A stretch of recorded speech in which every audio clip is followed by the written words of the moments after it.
Bonjour à tous et bienvenue sur cette chaîne Ma vie avec le Saint-Esprit. Et aujourd'hui, j'ai fortement à cœur de répondre à la question que faire quand le Saint-Esprit nous parle au travers d'un songe. Vous connaissez ce verset que je vous ai déjà présenté plusieurs fois, qui nous dit que Dieu parle tantôt d'une façon, tantôt d'une autre. Maintenant, on y prend point garde et qui nous parle par des songes pour nous avertir. Il y a quelques jours, il y a une sœur qui m'a envoyé un message me disant qu'elle a fait un songe. Elle avait fait un songe où elle était à son bureau et on lui a volé son ordinateur. Et elle a annulé, mais quelques temps après, elle a quand même perdu son travail. 3 semaines après, je crois, elle a perdu son travail. Elle était vraiment visiblement assez triste. Elle comprenait pas trop. Et quand j'ai publié son message pour vraiment alerter et dire que c'est sérieux, vraiment, quand on fait un mauvais rêve, il faut vraiment en tenir compte. Il y a des gens qui m'ont dit, mais elle avait pourtant prié, mais pourquoi elle a quand même perdu son travail? Vous savez, quand on parle de prière, il ne s'agit pas de, voilà, de dire des phrases. La prière, c'est quelque chose qui doit se faire avec foi, si on veut qu'il y ait de l'efficacité. C'est quelque chose aussi qui doit se faire en s'appuyant sur la parole de Dieu. Je vais vous mettre des contenus en bas de cette vidéo qui en parlent dans le détail. Quand tu fais un rêve bizarre, plus le rêve est bizarre, plus le rêve est, voilà, effrayant et tout, plus le rêve est de mauvais présage, plus tu dois prier sérieusement en t'appuyant sur la parole de Dieu. Parce que la prière efficace, c'est celle qui est faite avec foi, en s'appuyant sur la parole. On va prendre quelques exemples de façon très concrète. Imaginons, tu rêves d'une personne qui est décédée, une personne proche ou pas, ou bien tu rêves que c'est toi-même qui est décédé. Tu dois proclamer la parole de Dieu qui nous dit: je ne mourrai pas, mais je vivrai et je raconterai les œuvres de l'Éternel.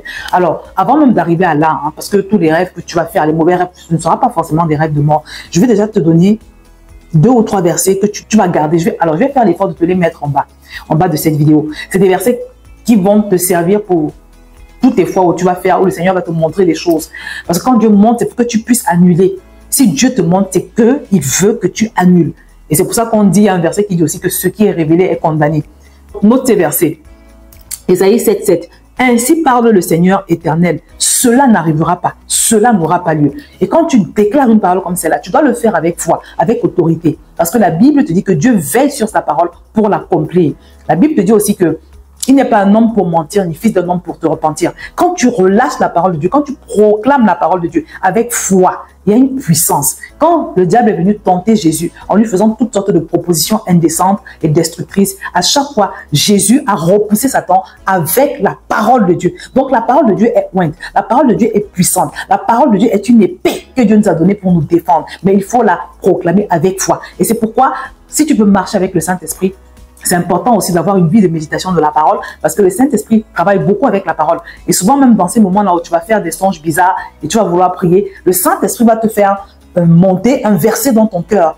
Voilà, et tu sauras que c'est ce verset qu'il faut proclamer. C'est sur la base de ce verset que tu dois prier. Tu dois t'appuyer sur ce verset. Voilà, donc le verset Ésaïe 7,7, c'est un verset vraiment que tu dois avoir toujours à portée de main. Ainsi parle le Seigneur, l'Éternel, ça n'arrivera pas. Tu déclares que ça n'arrivera pas. Ça n'aura pas lieu. D'accord? Un autre verset encore, Matthieu 16,19, qui nous dit que ce que tu interdiras sur la terre sera interdit aux yeux de Dieu et tout ce que tu autoriseras sur la terre sera autorisé aux yeux de Dieu. Quand tu fais un songe bizarre, tu dis au nom de Jésus, j'interdis cette chose, cela n'arrivera pas. Je le déclare et je le décrète sur la base de cette parole qui me déclare que ce que j'interdis sur la terre est interdit dans le ciel. Je déclare et je décrète que cette chose n'arrivera pas. J'interdis que telle chose se passe ou que telle chose arrive. Tu le fais mais vraiment avec assurance parce que c'est Dieu qui l'a dit. Dieu n'est pas un homme pour mentir ni fils d'un homme pour se repentir. Donc quand tu pries, tu t'appuies sur la parole de Dieu. Un verset encore que tu peux proclamer, que tu dois proclamer, qui te montre un futur vraiment d'échec, un futur où tu es limité, où tu te vois dans la limitation ou la stérilité, ou condamné à vivre une situation, je ne sais pas, quelconque négative. Tu proclames Romains 8 qui nous dit qu'il n'y a plus de condamnation pour ceux qui sont en Christ. D'accord? Il n'y a plus de condamnation pour ceux qui sont en Christ. Voilà, c'est simple. Tu peux également proclamer Ésaïe 54, 17 qui dit « Toute arme forgée contre toi sera sans effet ». Ça, c'est souvent quand tu fais des rêves de menaces, c'est-à-dire qu'un futur où voilà, il y a une menace qui pèse sur ta vie. Tu peux déclarer cela avec foi, avec autorité. Ainsi parle le Seigneur. C'est la parole de Dieu. Ce que je dis est très important. Des fois, tu peux faire un songe d'enchantement, d'envoûtement, ce genre de choses. Tu peux proclamer Nombre 23, 23, qui dit « L'enchantement ne peut rien contre Jacob, ni la divination contre Israël. » Et là, tu paraphrases le verset, tu te l'appropries. Tu déclares « L'enchantement ne peut rien contre moi, ni la divination. » Et tu le fais avec assurance. Tu es un enfant de Dieu. La Bible dit qu'il n'y a plus de condamnation pour toi, c'est pareil.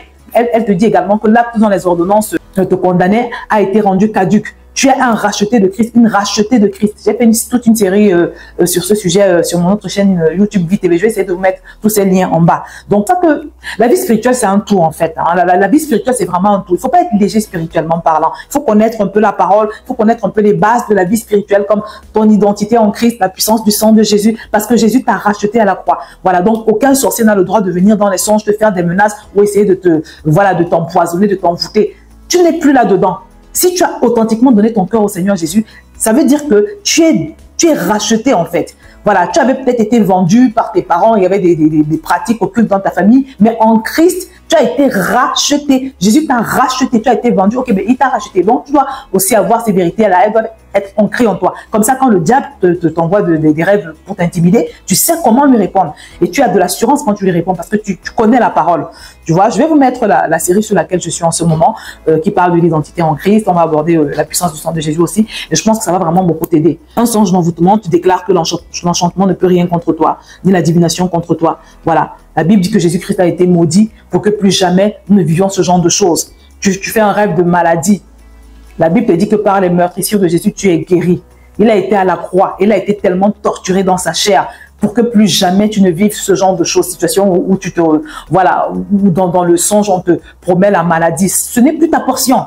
Voilà, et tu dois le déclarer, tu dois le proclamer quand tu fais ce genre de songe. Tu le proclames avec foi et avec autorité. J'ai dit que, par exemple, voilà, si c'est un rêve qui te montre un futur pas reluisant du tout, un futur rempli de problèmes, voilà, un mauvais présage, tu déclares Matthieu 16, 19, où le Seigneur nous dit que ce que nous interdisons sur la terre est interdit aux yeux de Dieu. Ce que tu interdiras sur la terre sera interdit dans le ciel. Tu déclares cette parole sur la base de cette promesse de Dieu, sur la base de cette parole de Dieu. J'interdis cette chose que j'ai vue dans le songe. J'interdis et je déclare que ça ne se passera pas. Dans le nom de Jésus, la vie et la mort se trouvent au pouvoir de ma langue. Et à chaque fois, arrange-toi à proclamer le verset plus le contraire de la chose. Voilà. Si tu as fait un songe d'échec, par exemple, tu dis non, je réussirai. Je serai la tête et pas la queue. D'accord? Donc, tu déclares le contraire de ce que tu as vu avec assurance. Parce qu'en plus, c'est la volonté de Dieu. La Bible me dit, elle te dit aussi à toi que les plans de Dieu pour toi sont des plans de paix et de bonheur. Donc, je refuse ce rêve-là, je le rejette, ce n'est pas ma portion. Voilà, j'annule tout agenda du malin. Ça, c'est une phrase que tu dois pouvoir prononcer avec foi. Par le sang de Jésus, j'annule tout agenda du malin.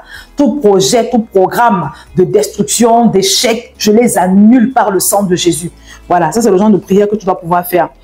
Quels que soient les rêves que tu fais, la parole de Dieu puisse proclamer le contraire de ce que tu as vu dans le songe. C'est très important. Mon frère, ma soeur, peut-être tu ne le sais pas, mais la Bible nous dit qu'un jour les disciples étaient réunis quelque part et le Saint-Esprit est descendu sur ceux qui écoutaient la parole. Donc il y a un rapport entre le fait de valoriser la parole et la puissance du Saint-Esprit, la manifestation du Saint-Esprit. Donc, c'est très important. Et aussi, je me rappelle d'un témoignage de l'évangéliste Rana Manqué. Il faisait beaucoup de croisades en Afrique. Et un jour, avant de prêcher, le Seigneur lui avait donné une série de paroles à proclamer, à déclarer avec foi.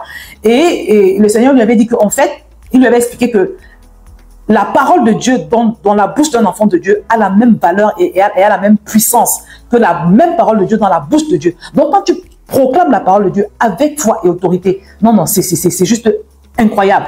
C'est extraordinaire. Tout a été fait par la parole. La Bible dit que le ciel, la terre, tout ce qui existe a été fait par la parole. Les paroles sont créatrices. C'est pourquoi nous devons faire attention à tout ce que nous disons avec notre bouche. Tu vois? Donc, quand tu fais un songe qui va dans un mauvais sens, quand tu fais un mauvais rêve, tu as le droit d'utiliser ta bouche, ta parole pour l'annuler. Ou bien si c'est un bon rêve, tu dis que ok, d'accord, je le reçois, je scelle ça dans le sang de Jésus. Voilà, tout simplement. Mais tes paroles sont loin, tes paroles sont puissantes. Voilà, c'est important que tu le saches. La vie et la mort se trouvent au pouvoir de notre langue. Donc voilà, tu sais maintenant que quand tu fais un mauvais rêve, tu dois faire une prière, mais pas simplement faire une prière, tu dois faire une prière efficace, une prière qui s'appuie sur la parole de Dieu, une prière avec foi et assurance. N'hésite pas même parfois à te replonger dans la parole, parce que des fois, tu te réveilles le matin, tu es dans la panique, tu n'es pas trop dans la foi. Si tu sens que tu n'es pas trop dans la foi, prends les versets, va sur YouVersion, la Bible, tu fais une étude thématique de ce que tu as vu dans le songe là. Plonge-toi dans les versets, tu vas voir que ça va te donner l'assurance. Tu vas prendre du volume. Et quand tu vas te tenir pour déclarer, pour annuler, mon frère, ma soeur, tu vas voir que ta prière va fonctionner. Voilà. Et puis, ne pas aussi hésiter quand vous faites des rêves où vous mangez la nuit. Quand tu fais un rêve où un rêve d'empoisonnement, par exemple, tu proclames Marc chapitre 16 qui nous dit que voici les signes qui accompagneront ceux qui auront cru en mon nom et chasseront les démons. Voilà, ils prendront des serpents. Si jamais ils prennent un breuvage mortel, il ne leur fera point de mal. Ça, c'est pour quand tu fais un mauvais rêve. Et puis, à ce moment-là, ne pas hésiter à poser ta main sur ton ventre. D'accord? Tu poses ta main sur ton ventre et avec l'huile sainte, en fait, tu poses ta main sur ton ventre. Tu peux même faire une petite onction d'huile. Tu peux prendre l'huile sainte dans ta bouche. Tu peux aussi prendre la Sainte Seine. Parce que la Sainte Seine, c'est le sang de Jésus. Tu le prends avec foi. Vraiment, selon que l'Esprit te conduit. Voilà. Bon, j'avais également aussi fait une vidéo là-dessus sur mon autre chaîne VTV. Je pourrais peut-être te la remettre. Mais il ne faut jamais prendre les songes à la légère. Il faut prier sérieusement. Donc, voilà. C'est ce que je voulais partager avec toi. J'espère que tu as compris. Désormais, quand tu feras un rêve, quand le Seigneur va te montrer des choses en songe, tu es équipé pour pouvoir y faire face. Tu es équipé pour pouvoir annuler. Voilà, tu as l'autorité pour ça. Parce que le Seigneur te dit, je vous ai donné le pouvoir de marcher sur les serpents et les scorpions et sur toute la puissance du diable et rien ne pourra vous nuire. Voilà, donc on n'est pas obligé de subir les choses qu'on voit dans les rêves. Donc voilà, je vais m'arrêter là. Mon livre est toujours disponible. 21 jours pour apprendre à marcher avec Dieu par le Saint-Esprit. Si tu n'as jamais fait la paix avec Dieu, je commence par là parce que sans faire la paix avec Dieu, tu ne peux rien vivre de tout ce qu'on a cité précédemment. Voilà, je vais te mettre un lien. Il suffit de faire la prière sincèrement et tu vas passer de l'autre bord et commencer à vivre aussi ta vie radieuse, la vie radieuse que le Seigneur a pour ses enfants. Donc voilà, je vais m'arrêter là. Je t'encourage à partager cette vidéo, à me mettre un like et également à t'abonner si ce n'est pas encore le cas. Je m'arrête là et je te dis à très bientôt sur cette chaîne.